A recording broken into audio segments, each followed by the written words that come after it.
Selamat malam, masih bersama kami di acara Ngobrolan Ngaur.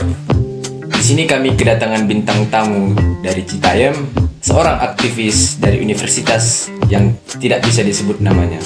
Dan di sini beliau bernama Bung Rial. Kita sebut saja dengan Bung Rial. Jadi begini, Bung. Yes. Dengan trending yang sedang hangat-hangatnya atau yang masih hot dan panas, yaitu tentang peralihan presiden yang kelak nantinya di tahun 2024 pasti akan datang, yang mana nanti Pak Jokowi akan digantikan oleh calon yang baru. Jadi di sini saya selaku host ingin bertanya kepada Bung, apakah ada tanggapan dari Anda terkait dengan hal tersebut? Apakah nanti ada campur tangan dari pihak lain ataupun dari pihak itu sendiri terkait dengan pergantian atau peralihan presiden? Begitu, Bung. Oke, sebelumnya terima kasih kepada Bung Rafli yang sudah mengundang saya di obrolan ngaur ya. Dan ini ngobrolan ngaur gitu ya, kasat kusut dalam kebusukan politik. Oke. Ya, jadi terima kasih sebelumnya kepada Bung Rafli yang sudah mengundang saya di acara ini. Sama-sama. Acara yang sangat progresif gitu ya. Dan di mana kita berbicara tentang etika politik gitu. Yang dimana kita sebagai mahasiswa tadi yang sudah diperkenalkan oleh beliau, dan saya juga sebagai mahasiswa semester 6 ya. Beliau juga semester 6 ya, Bung Rafli. Nah, jadi sebelumnya ini adalah negara demokrasi, negara yang bebas berserikat, berkumpul, mengajukan argumentasi gitu ya, mengajukan pendapat yang sudah tertera di dalam pasal Undang-Undang 28E tahun 1945 itu. Ya, nah, jadi kita sebagai mahasiswa juga ikut andil berkontribusi untuk menyuarakan hati yang pilu dalam hati yang paling dalam dari masyarakat, dan kita sebagai civil society atau kaum anak muda ingin menyuarakan sebagai tonggak aspirasi aspirasi apa saja keluhan-keluhan masyarakat gitu ya. Betul, Bung, betul. Yang dimana tadi Saudara Rapli ada di situ, saya headline campur tangan begitu ya tadi. Ya, Bung Rapli. Ada campur tangan dari pihak lain ataupun dari pihak itu sendiri, Bung, begitu. Jadi banyak saya juga melihat gitu ya di berbagai media. Ya. Apa itu namanya? Istilahnya cawe-cawe gitu ya. Nah, jadi ini cawe-cawe ini banyak saya lihat di media atau di televisi atau di TikTok atau di Facebook, Instagram banyak itu, ya. Cawe-cawe itu berasal dari bahasa apa itu, Bung, kira-kira?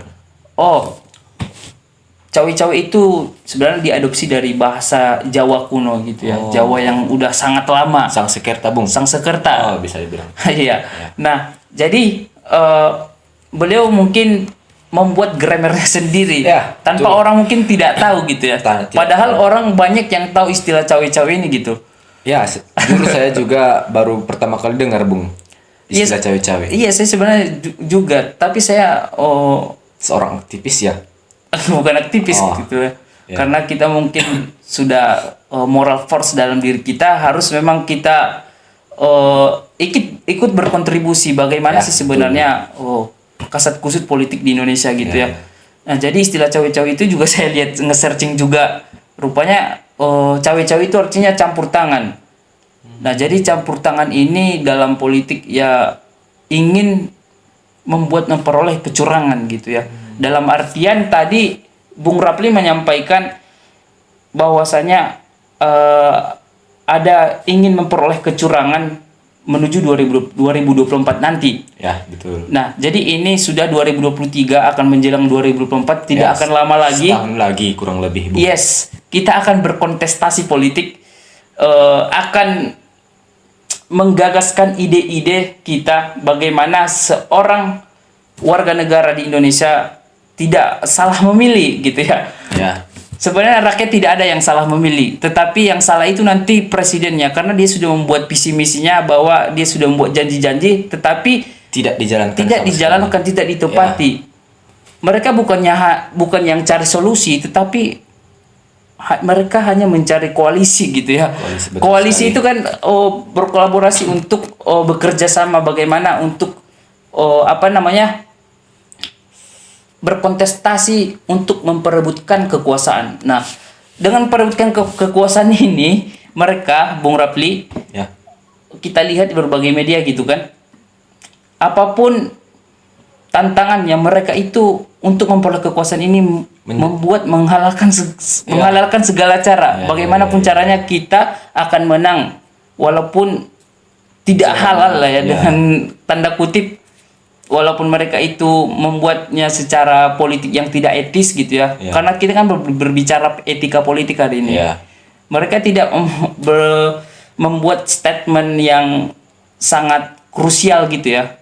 Artinya dalam artian politik itu kan sebenarnya identik dengan koruptor gitu ya. Jadi Ya. orang milenial pasti berstatement atau mengajukan perspektif bahwa ya politik kita nggak usah bahas politik gitu ya, karena itu nggak ada gunanya pasti. Ya, karena nanti yang menguntungkan juga nanti di pihak atas juga itu, Bung. Iya. Kita di kalangan bawah nantinya akan terikut juga dari golongan atas nantinya. Iya, betul sekali. Karena juga kan yang namanya kekuasaan pasti ada yang namanya idealis. Bagaimana sih pemimpin yang idealis gitu kan? Karena kita sebagai kaum muda pasti kita juga harus mengetahui bagaimana yang sebenarnya yang ideal ini gitu kan. Ya, Nah, betul. jadi secara elektoral gitu ya, kita melihat bahwa perspektif kita sebagai kaum anak muda, yang dimana kita melihat reputasi di dalam kekuasaan, kita melihat statement dilihat dari apa namanya konsesi dari pikiran kekuasaan itu yang paling ideal menurut kita atau menurut saya itu harus melalui 3 tahap gitu ya. Nah, jadi 3 tahap ini pastinya kita melihat apa aja ya. Yang pertama harus lolos dulu etikabilitas. Ya, betul sekali. Etikabilitas baru. Transparansi juga harus dimiliki oleh seorang pemimpin. Yes, betul banget. Iya, harus buka-bukaan gitu kan. Ya, keterbukaan di dalam hal Keterbukaan apapun. dalam hal apapun. Tidak boleh menyimpan kebusukan atau bermain kejahatan di belakang gitu. Jadi harus mumpun dulu di etikability. Baru apa? Intelektualitas bagaimana konsep berpikirnya. Apakah ada ide dan gagasan yang krusial di dalam pikirannya gitu kan? Ya, betul. Jadi yang ketiga baru elektabilitas gitu ya. Elektabilitas ini hak suara yang diperoleh dari rakyat gitu ya. Nah, jadi ketiga ini yang harus mumpun, memang sudah ada langkah-langkahnya. Yang duluan gitu harus etika dulu. Dia punya etika nggak? Gitu kan. Kalau dia nggak punya etika, nggak punya moral, ya pastinya dia akan menjalankan kekuasaan itu, ya dia akan menggunakan semacam kekuasaan yang bersifat abuse of power gitu. Nah, perlu kita ketahui bahwasanya kan dalam pasal Undang-Undang Dasar, Undang-Undang Abuse of Power, pasal 3 nomor 31 1999 itu. Nah, di situ kan siapa saja orang yang menyalahgunakan kekuasaan, dia akan ditindaklanjuti atau dipidana atau dipenjara seumur hidup. Ya.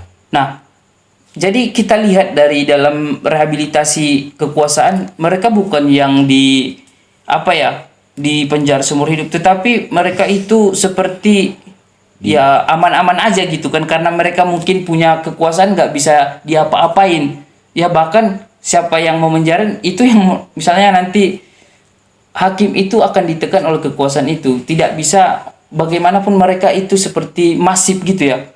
Tidak bisa mereka bergerak bagaimanapun, karena kekuasaan itu sudah menekan semua elemen-elemen masyarakat, elemen institusi negara. Ya. Ya itu kan sudah kita lihat gitu ya. Nah, jadi kita tidak bisa ngapain-ngapain padahal mereka sudah melakukan pelanggaran konstitusi negara.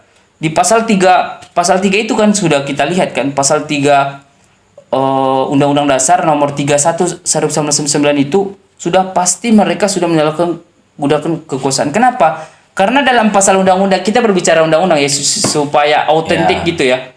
supaya real.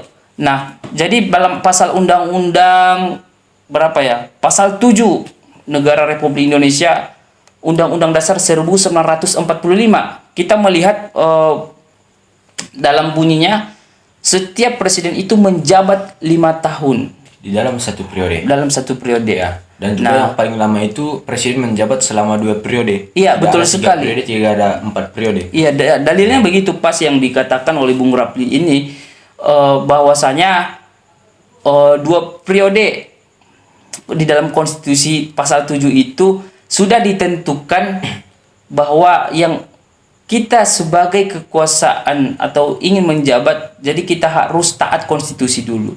Kita taat nggak konstitusi gitu kan? Apalagi 10 tahun kita menjabat ya udahlah gitu kan. Apalagi kita kan sudah pasti udah memumpuni ya, atau kita kan sudah berpengalaman, atau kita berilah orang kesempatan orang lain untuk memimpin negara ini. Masa kita ajakan? Jadi egoisme dalam berpikir seorang kekuasaan itu memang sangat fatalism gitu ya, fatal di dalam berpikir, karena itu sudah tidak mumpuni dengan secara elektoral, atau etikanya itu sudah sangat kurang gitu ya, tidak mengalami eskalasi sedikit pun. Padahal kita sebagai manusia yang bercarikan pemimpin ya, kita harus bisa memberikan yang terbaik ya, pastinya gitu kan. Karena kita juga seorang pemimpin harus melakukan yang terbaik. Itu bukan sebuah keharusan, akan tetapi kewajiban yang harus dimiliki oleh seorang pemimpin nantinya. Iya, betul banget nih saudara ini. Memang kita harus melakukan yang terbaik lah pastinya. Apapun yang terjadi ya, memang eksistensi dari kekuasaan atau presiden ini ya pastinya kalau kita ingin menjabat di kursi sudah naik ya, tangan kita atau kaki kita satu di neraka udah satu pasti di surga gitu kan. Ya. Nah, jadi kalau kita banyak baiknya kan pasti kita akan nanti jeburnya ke surga gitu.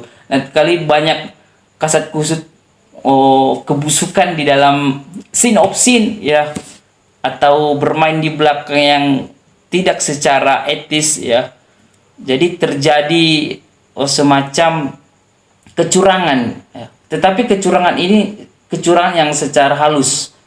Jadi para elemen masyarakat tidak mengetahui bagaimana mereka bermain di dalam atau bagaimana gitu kan. Karena di istana itu kita nggak tahu kan. Orang-orang biasa seperti kita nggak bisa, apalagi mahasiswa itu para kekuasaan itu sangat anti dengan mahasiswa. Kami sebagai mahasiswa, sebagai tonggak aspirasi masyarakat ya, kami ini adalah hak kami, hak kebebasan berekspresi ya tentunya. Jadi kami ingin berdiskusi dengan Bung Rapli, dan Bung Rapli juga ini suka membahas politik gitu ya. Jadi kami bukan dari berbagai kalangan praksi manapun gitu ya. Karena kita partai independen. Kita kan partai independen ya, Bung Rapli.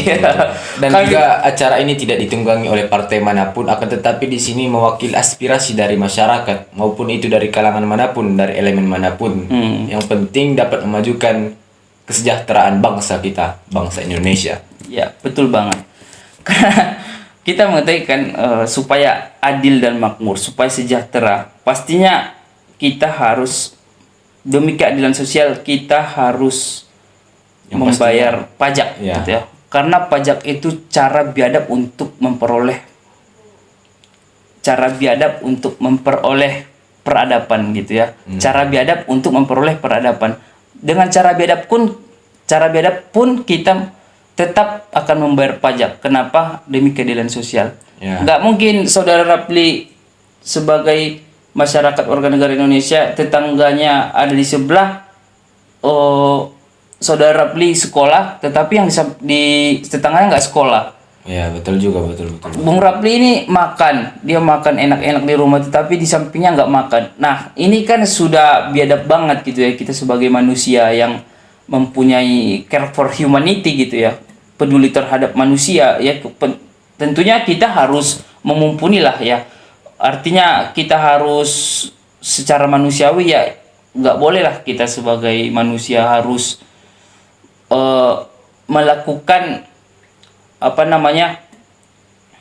melakukan stagnasi gitu ya, memberikan mereka sebuah apalah yang ingin mereka apa namanya?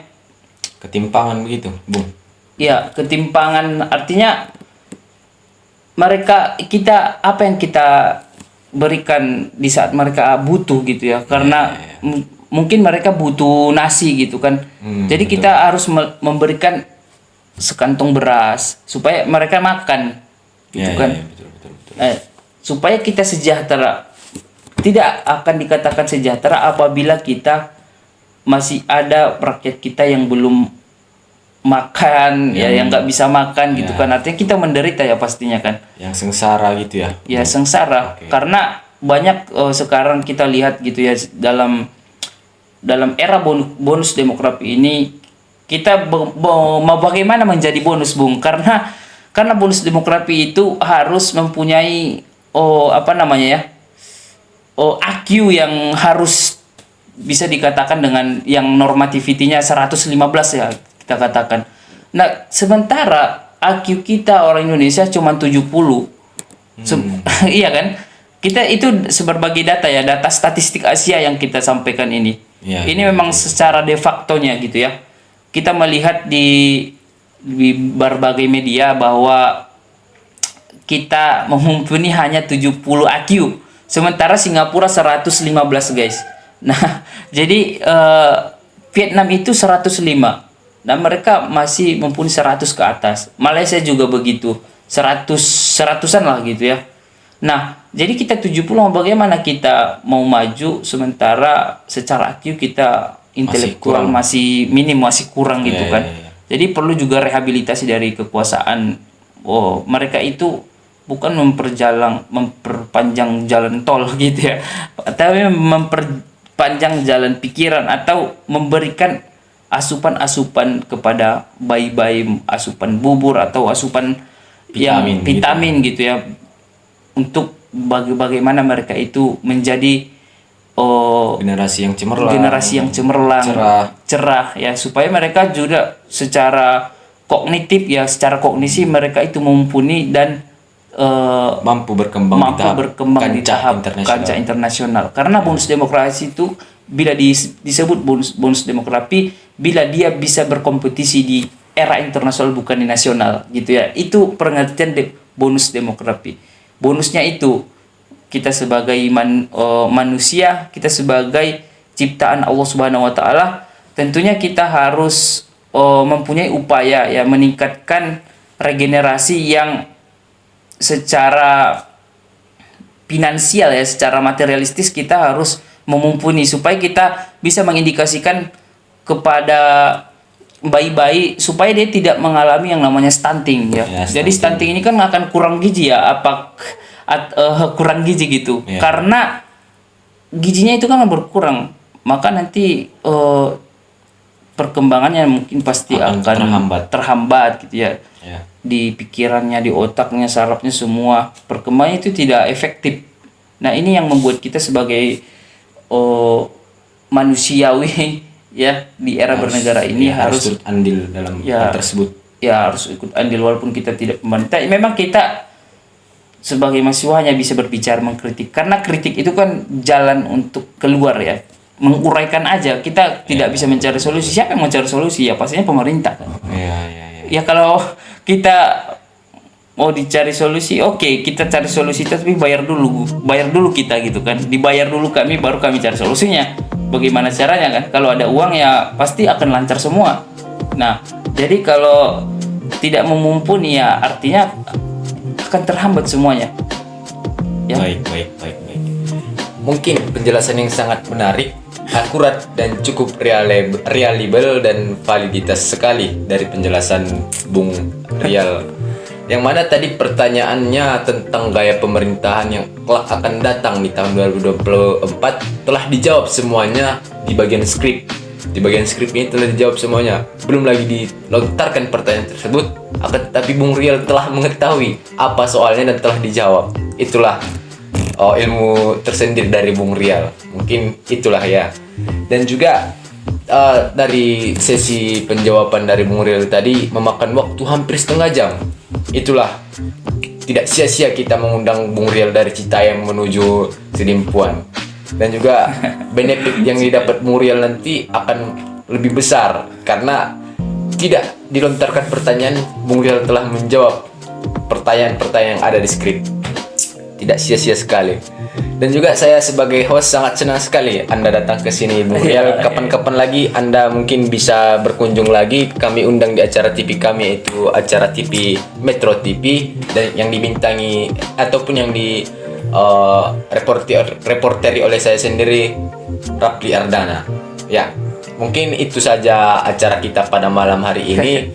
Dan berhubung juga dengan pukul sudah memasuki 22 WIB, maka kita tutup saja acara kita ini dengan ucapan Alhamdulillahirabbil alamin. Bentar. Oh. Alhamdulillah. Oke, terima kasih juga ya kesempatan kali ini sebagai sudah closing statement tadi. Tetapi Ya. saya ingin menyampaikan satu hal kata Ya, boleh. yang krusial gitu ya. Apa itu dengan acara ini host yang sangat begitu seru gitu ya. No Rapli, no party. No script. Mantap kan? No Rapli, no party guys. Kita seru. Mantap temben. Mantap. Check it out.